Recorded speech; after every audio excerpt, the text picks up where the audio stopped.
What is up, everybody? Good morning. Happy December. December effing cold outside day. It's not that cold, but 1 month to go until 2021. And what's going to be awesome about 2021? Well, it's not that awesome, but the sheer tidal wave of note investing opportunities. Correct. But we're going to go super basic today, and we're going to be talking about the difference between performing and non-performing notes. And I'm bringing this up because the randomness and different definitions, and I don't know if people are trying to pass off kind of sub-performing notes as, oh, no, these are performing. Here's the general definition. But I have seen this, hey, it's 120 days or less behind payments as like this standard definition of something that's performing. And I don't know how you come up with, we are 4 months behind on payments and that's a performing note. Do you think that's a 2020 thing, or do you think that's just, no, hey, I'm trying to take advantage of stupid people thing? It's I'm trying to take advantage of stupid people thing. Stupid is not the right word. That is ignorant, not. Ignorant. Right. Ignorant to the process. Right. You can be a very brilliant person and not have the basic information. Yeah, because again, and we talked about this on Monday, about how if a bank is reporting on it that it's a delinquent thing, then it's probably a delinquent thing. Yeah. Not, oh, well, I'm saying it's not. It's not how it works. I'm sorry, but you know what? If you miss a credit card payment and go 30 days late or more, they're going to ding you on your credit report and it's going to say, hey, you're 30 days late on this payment. Mm-hmm. Same thing with a mortgage. So it's going to ding you on your credit report. I don't know why we would say that's performing. And you know, do I buy like notes that are performing, and if you look back over 2 or 3 years, yeah, they had 1 30-day late. That's not a big deal. That's a performing note. But if I get something and they haven't made a payment for 3 or 4 months, that's not performing. I would say devil's advocate, though. Let me play devil's advocate. So because what you're referencing is you saw like a post on Facebook or some kind of group forum about how a non-performing note is or performing is still 4 months or whatever, something like that. Actually, I found it so far on 8 sites, on 8 websites. Okay, well, under their FAQ sections. Well, the devil's advocate I want to play is non-performing for an investment opportunity. The deeper that it's non-performing, usually the better, potentially. And the closer. No, shenanigans. I'm talking out of my ass. But the closer to say, you know, hey, they're unperforming, you're probably not going to get the best deal on that. But like something that's super deep, you might get a good deal. Oh, definitely. No. That's definitely true. And maybe that's what they're referring to. Right, but a performing mortgage note sells for a lot more. I mean, I buy in the 90s. Right. Most other people buy 70s or 80s. You know, the people I, sell to are going to pay somewhere in the high upper 90s or 100%. You know, but that's for a performer. But they're buying more because there's less risk. Yeah, there's a lot less risk in performers. A lot less risk. I mean, because you can look, I'll look at a payment history that's, 2, 3, 4, 5, 10 years long, and they have paid basically on the 1st through the 5th for 60 payments or, for how many years? Always around that same time frame. Right. And so there's very little risk, it's not very little risk, but your risk is greatly decreased compared to something that hasn't made payments for 4, 5, 6 months. Obviously, there's a lot of risk involved purchasing that and then getting that borrower reperforming, that they might, stop paying again. Well, that's the whole matrix of like, okay, if it's high risk, well, then I'm not going to pay that much money, but the return will be higher versus super low risk. Well, I probably got to pay a little bit more. You're going to pay a premium. Because there's no risk, but the return's probably not going to be that as high as either. Correct. I don't know if that was English. No, that was English. Okay. I think it made sense. Well, it made sense to me. I don't know about everybody else watching, but it totally made sense to me. Performing mortgages, why I love investing in them. And there are I'm an anomaly in the note investor world for that. Majority of probably 95, 99% of note investors are investing in non-performing notes. I like performers because I buy that thing. I'm making money on it from day one. It goes into my portfolio. I forget about it. You know, I turn it over to my note servicer and I don't do anything with it. Whereas when you're talking about non-performers, there's a lot of work involved. Right. Or could be. Well, but again, the work involved in that is for a lot more potential money. Yes, the profits are so much higher. Because for a performing note, you're basically parking money. Yeah. I know I said that like there was going to be some kind of trail off, but there wasn't. It was just you're just parking money. Yeah. Because you're getting because again, the interest rate on a note is probably going to be higher than your savings account. Yeah, well, basically everything's higher than a savings account right now. Or ever.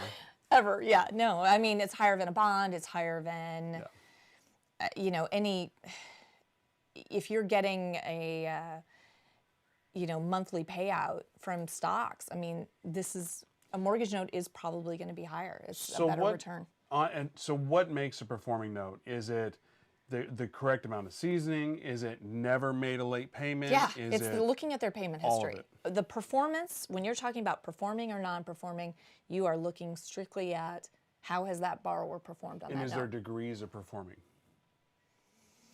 Because say you have somebody who's a performing note that's currently performing, but like 8 months ago they missed 2 months in a row, but now they're performing again. Yeah, no. So technically it's performing. It is. So if I'm contracting to buy a performing note, the day we close, it has to be current. Right. It can't be owing a payment. Now, if we close December 3rd or 4th, yeah, obviously that December payment might not be in. Mm-hmm. But it's got to be current through November, definitely. So are there varying degrees? Yes.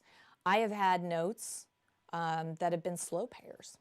So they consistently paid on like the 27th of the month, and not early, but late. And they always paid their late payment. They never went 30 days late. They always paid on the 27th and always paid an additional like $35 or whatever. So on something like that, you're like, okay. I finally gave up. I wanted them to get ahead because I'm like, they're just blowing away $35 a month. I mean, it was giving you a couple of Starbucks. I know. No, it was like an extra over $400 a year. It was great. Don't get me wrong, And then my note servicer brought it to my attention. She goes, I love these notes. She goes, they pay every month. We had them on direct withdrawal. So they were just withdrawing it, and they're like, well, yeah, that's what we want to do. I had numerous conversations they never got. Mm-hmm. They never made that just one extra payment to save them basically a payment a year. So that stuff happens all the time. Was that a good note? Yeah, it was a great note. Right. It was even better because my return was higher. So as far as like the non-performing side, what makes a non-performing a good non-performing versus like right? Hey, so non-performing, don't run away. Right. Don't even try. So non-performing has a lot of different variations in it. I would say, you've got your 30, 60, 90 day. You can't actually start foreclosure until you get that 90 days late. Right. And then it's, okay, we're going to send out our 20-day notice so that once we hit 120 days, and that's a whole gray area. There's some servicers who won't even send out that notice until 120 days. But we're Texas, so we're a little proactive on that. Mm-hmm. So when you're looking at that, yeah, you've got 30, 60, 90. And then you got past that, right? Where maybe they're going into foreclosure, or maybe the lender is like, yeah, we don't want to do that, and so they're like, maybe we're going to sell off that non-performing note. Mm-hmm. Then you've got all of those notes that have slipped through the cracks. So as far as an investment opportunity, like when you're dealing with banks, you're dealing with lenders, it seems like there's a sweet spot between when they're like, hey, we can foreclose versus actually foreclosing. Because one of the things when it comes to note investing is if you're going after the non-performings, is if they're already in that foreclosure status or foreclosure process, the lender per se, well, they've already made the decision to hire lawyers. They've already brought on the lawyers. They've already started the paperwork.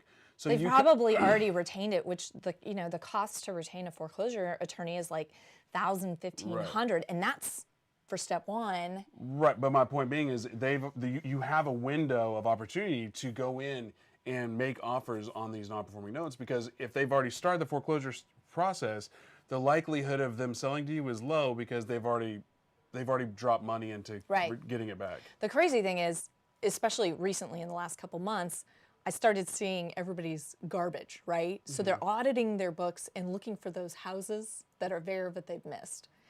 So I've had a couple sheets that came out that had borrowers who hadn't paid in a decade, like hadn't paid since 2010. And everybody wants to know, how is it possible that somebody has not been foreclosed on after 10 years?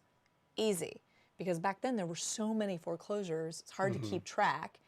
Then one bank goes under, gets sold to another, all of that garbage comes with it. They try to unload it, it doesn't. You know, it falls onto somebody else's desk. Maybe it goes to another bank. Maybe it goes to an investor and they don't do anything with it. Imagine like having a house that the bank forgot about and the county forgets about, so you're not paying taxes or a mortgage. That's like the holy, that's my dream scenario. I know Not that I would ever want to get away from paying what's due, but still. There is a house that I know of in Dallas. It's in East Dallas. It was half a block from a house that I flipped 2 years ago. 2 years. I tried so hard to get in touch with Deutsche Bank because they foreclosed on it and took it back in 2007. And it's just sitting there. It's just sitting there. And it's the neighborhood. I'm like, God, I need to get rid of that house and find out what's going on. Because the neighborhood had ripped off the siding on the corner of the house and were going, because they boarded it up. Right. And then they were going in and out through like the side of like the front bedroom. I wonder though, this is way off topic, Yeah, but it's fun. A situation like that where you know it's bank owned and you have a gut feeling that the bank completely forgot about the house altogether. 2007, you know they did. Could you basically go in and claim the house as yours? Claim the house as yours? Because, you know, there's squatters laws that you go in there like in eminent domain, especially if you're like, if you can show proof that I've been there for 10 years. Well, this is my house. Yeah, but I can't. I'm just asking. You know what? I don't know. My next step, if I ever had time, would be to go and try to buy it from the city. Because you have to imagine they're not paying the property taxes on it either. Ooh. And Or they might be, because it might be an auto draft. does that happen?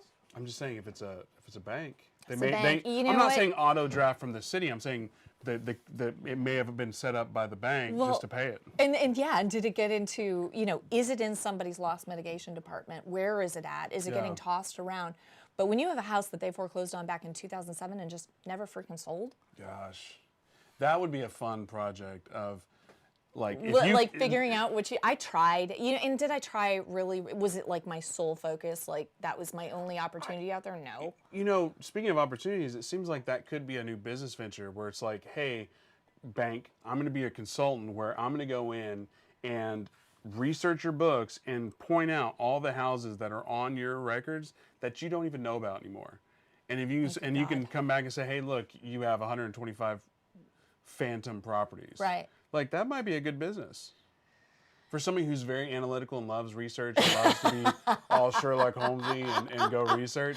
Yeah. I like to do that stuff, but at the same time, I'm like, God, I have like a lot of other jobs. And Yeah, but if you get them to pay you X amount of dollars per house. well, the question is, what are the property taxes due on that thing? And I know you're saying they could already be paid up. I doubt they are. They probably did pay them up at one point, but then it's like, why the hell didn't they sell it? Right. You know, just get a realtor and stick it on the market. It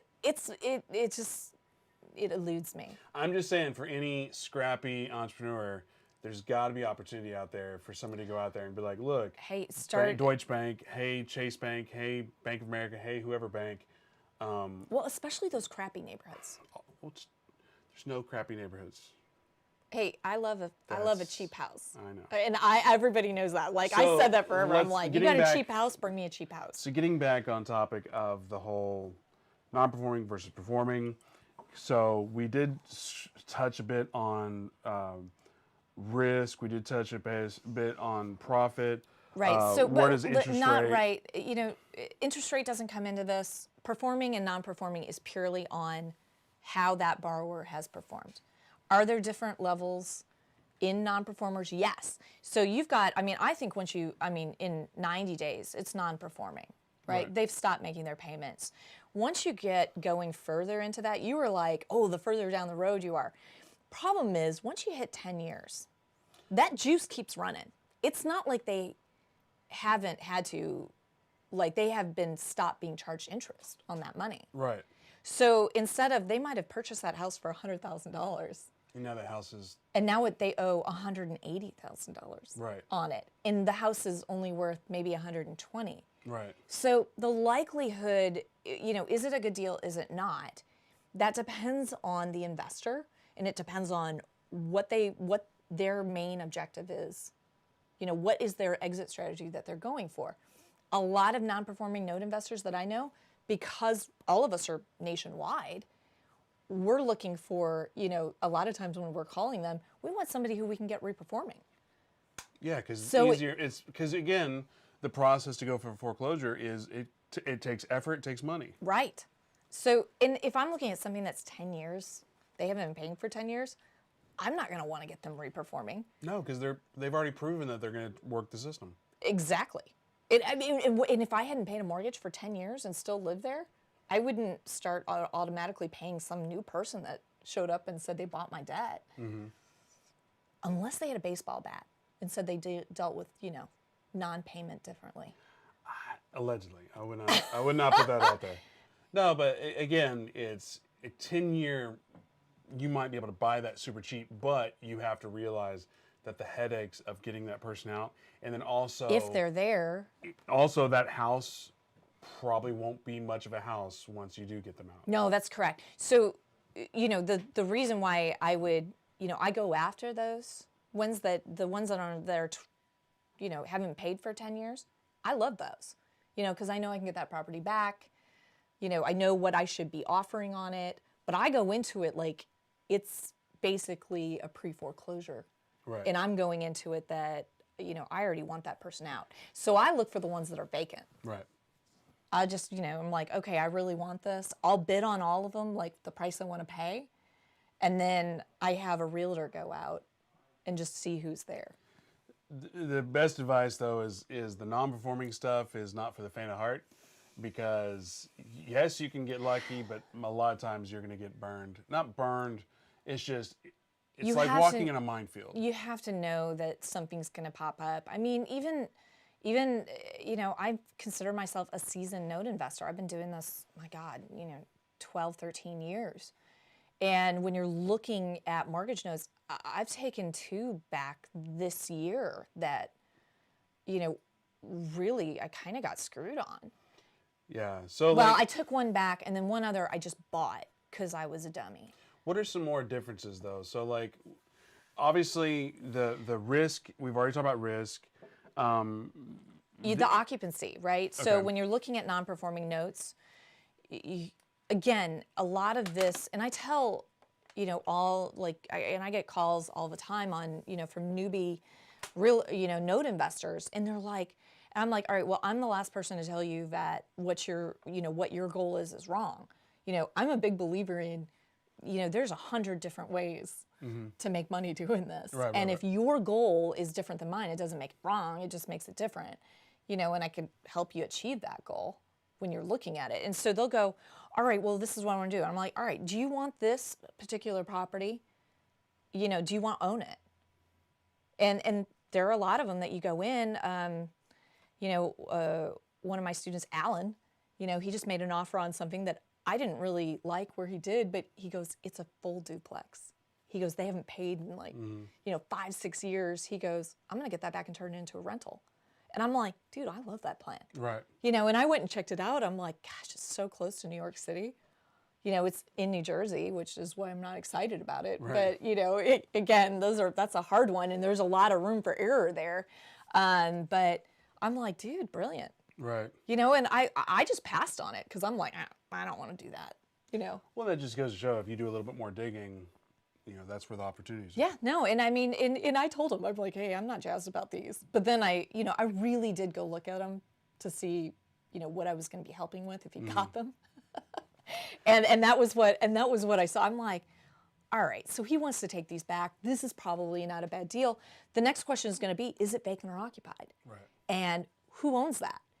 Because if it's a full duplex, a lot of times the owner lives in one side and they rent out the other. Well, is that what they're doing? And then the question is, why the hell are they not paying their mortgage on it where they're going to lose that? Right. So, because you would think that they were cash flowing. So real quick, rapid fire. While we're wrapping up, differences. You've got easy and hard, Yes. potentially. Performing is easy. Right. As long as you get something that has a good payment history, I scan down, look at the dates they've paid. It has to be current when I buy it. That's a performing mortgage if it's current when I buy it. You got low risk, high risk. Right. High risk, non-performing notes. You've got And you can mitigate that risk. But the risk, is it the riskier? There's just a lot of unknowns. Right. Effort, low effort. Effort, low effort. Yes. Effort with non-performing notes. You got to work. Yeah. What are a couple more? To say why the profits are so high in non-performing notes? Well, we've already talked about high Yeah. profit, low profit. Well, yeah, but why is the profit higher? Because you're going to put out effort. Right. You're not just getting this thing that's going to make you money from day one. You know what the performance history is on this, so of course you probably will only get a 9 or 10% return. And then you've got... I think a good analogy, and maybe this analogy is not the right word, but if you think about it, if you've got, if I go and buy a coffee mug, Yeah. I know I'm getting a coffee mug, but say I buy a box that potentially could have a coffee mug, or it could have 10 coffee mugs in there. I'm buying this mystery box. So with a non-performing note, there's a lot of times you're buying a mystery box. Yes, there's a guaranteed thing, but there could be so much more. So there's a that a bad lot of analogy? things. It's not. I mean, because there's a lot of things that can pop up, especially on title. And the great thing is, if you are a good investor, you are going to be doing your due diligence on this stuff, and you're going to have a very good idea before you wire money on what are all the hidden demons on this property. What are things you can't control? You don't know what's inside that property. And you could get there and that whole thing is torn to crap. And that is how I got burned on this one. I'm assuming because somebody's living in there and it was sold within the last couple of years, I'm assuming it's halfway decent. It had the worst foundation, well, not the worst. That's an exaggeration. It had a really bad foundation problem to the point where it split the peak of the roof. Mm-hmm. That's a bad foundation. Humongous cracks, probably 2 inches wide, running down the ceiling in the kitchen. That's another big difference between performing and non-performing is performing, typically the houses are going to be in much better shape than, and not always, obviously. Not The always. non-performing, potentially the houses are guaranteed for rehab. Correct. You just don't know with a house. Even in my personal house right now, I'm battling, we can't figure out why there's water underneath our foundation. It's like there's a natural spring or something feeding it. I know, and you laugh about that, but that is the joy of home ownership. And so when you're buying these properties, are you buying it at a good enough discount to be able to sell that thing at what you need to? Mm-hmm. And you just don't know. Well, excellent. Well, I think we covered up, not covered up, but we did cover Just quite a know, lot. take away from this, people who are watching this, what you need to take away is if somebody is trying to sell you a note and they claim that 120 days is still performing, no, don't listen to those people. And there's a lot of people out there trying to sell this. Mm-hmm. They're going in teaching, oh yeah, come invest in a performing mortgage, and they're selling you something that they haven't paid in 3 or 4 months. Yeah, you need to question that one. Right. Ask to see a mortgage payment history. If you're investing in or doing anything where you're going to give a bunch of money to go be part of a performing mortgage, if you don't want any work, make sure and look at that mortgage payment history. Well, cool. Well, if you have any questions, drop in the comments. If you want to reach out to me on Facebook or Instagram or whatever, my name is Ryan Harper. You can find me at Ryan S. Harper pretty much everywhere. Kristen Gerst, Facebook, Instagram. Instagram. Oh my God, did I really say that? You just got older. You're like, I'm I just I'm got like Botox today. You needed it. I know. Instantgram? Instagram. I'm on the face page. I'm on the face page? I'm on the face page. Oh If my you look for me God. there. That's And if my you leave favorite. any questions or comments in the YouTube section. Well, that's actually correct. And now I'm going to get like hate mail because I all of a sudden decided Just to me. play dumb, and for some reason I got like a southern accent. That's inappropriate. Anyway, also we have a private notes group, so if you want to learn more about notes and have like one-on-one access with Kristen and Have really- me listen and tell you that, gosh, I don't like that offer on something. yeah, like, Which hey, I will guidance, shoot you straight. go to passingnotesgroup.com. Again, thanks for being here. If you need anything, check us out. Make sure you like, subscribe to the page, follow us everywhere, and we'll see you next time.